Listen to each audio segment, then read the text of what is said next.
लोग अगर मोबाइल भी देख रहे हैं ना तो गाना वाना मत देखिए, हाई नचनियन का शॉर्ट्स मत देखिए। आपको कुछ भी देखिए उससे नॉलेज होना चाहिए, इंटरटेनमेंट नहीं।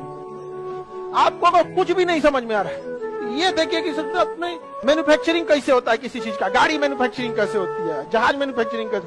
अगर आपको मोबाइल देखना ही है ना इंटरटेनमेंट के पर्पज से मत देखिए।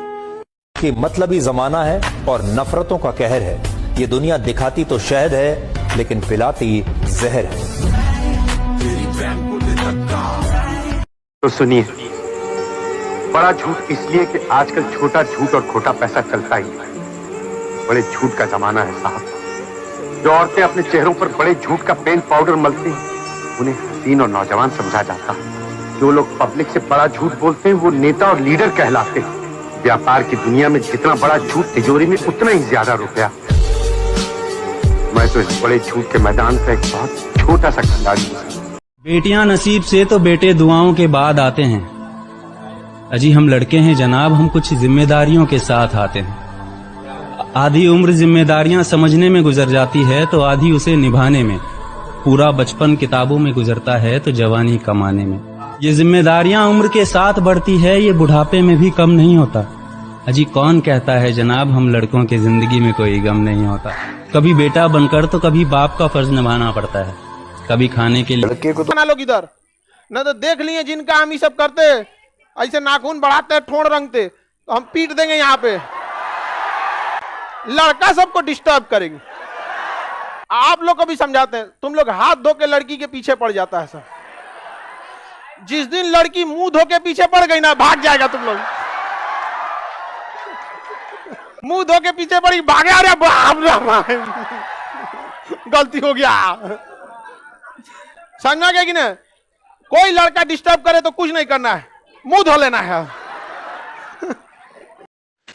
आपको पता है एक वैल्यू ऐड करता हूं आपके लाइफ में। जीवन को, स्वास्थ्य को अगर कोई चीज सबसे ज्यादा नुकसान देती है, सुबह की पहली चाय। दोबारा, आपके स्वास्थ्य को सबसे ज्यादा अगर कोई नुकसान कर सकती है ना, कैंसर से भी ज्यादा, मैं बोल रहा हूं सुबह की पहली चाय। अब इस बात का क्या मतलब, चाय छोड़ दूं ना, ऐसा नहीं बोला। मैं बोला सबसे पहला जो बॉडी में ग्रहण करे वो चाय मत कर परमात्मा, वो दूसरी चीज कर लो। दीजिए एग्जाम में हम आपको बोलते हैं, याद रखिएगा मेरे वर्ड को, इसको एकदम कहीं लिख के रख लीजिएगा, कहीं ना कहीं लिख लीजिए जो बोलने जा रहे हैं। आपके क्वेश्चन सॉल्व करने की रफ्तार इतनी होनी चाहिए ना, इतनी भयानक रफ्तार होनी चाहिए ना कि बगल में बैठा विद्यार्थी अपनी कलम रोक दे, सोच रहा मेरा तो रिजल्ट नहीं होगा, यही लेके चल जाएगा। इसी रफ्तार से आंसर आना चाहिए, धड़ाधड़ धड़ाधड़। क्वेश्चन खुला सबसे पहले जीके पे भागना, ये धड़ धड़ धड़ धड़ धड़ धड़ इतना रफ्तार मारिए ना कि जो एग्जामिनर ड्यूटी कर रहा है वो पगला जाए। सोच रहा है ये पहले से क्वेश्चन पता था क्या? इस रफ्तार से, जिस रफ्तार से आपका आंसर आ रहा है। बहुत खुश हैं हम आप लोग के लिए। आप लोग से हम कहते हैं भाई देखिए फर्स्ट दिन है, आप पढ़े लिखे हैं, समझिए। मैं 7 साल का था, मेरे गांव के किसी आदमी ने मेरा हाथ देख के बोला, तेरे हाथों में विदेश जाने की रेखा नहीं है।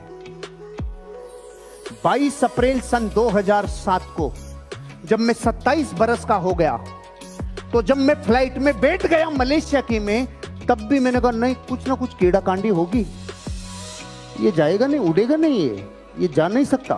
उड़ भी गया, मैंने कहा अभी उतरेगा नहीं, क्योंकि उसने बोला था। मैं लैंड कर गया, मैंने कहा यार लैंड भी कर गए, शायद उतरेंगे नहीं। जैसे ही मैं मलेशिया की धरती पे से पांव रखा, मैं सीधा एसटीडी की दुकान पे गया। एसटीडी की दुकान पे उस चाहते उसको फोन किया, साले तेरी चड्डी में बम लगाऊंगा। आते ही मैं आ गया मलेशिया। तूने बोला था मुझे 7 साल की उम्र में तू विदेश नहीं जा सकता, साले कितनों की जिंदगी बर्बाद की होगी तूने आज तक।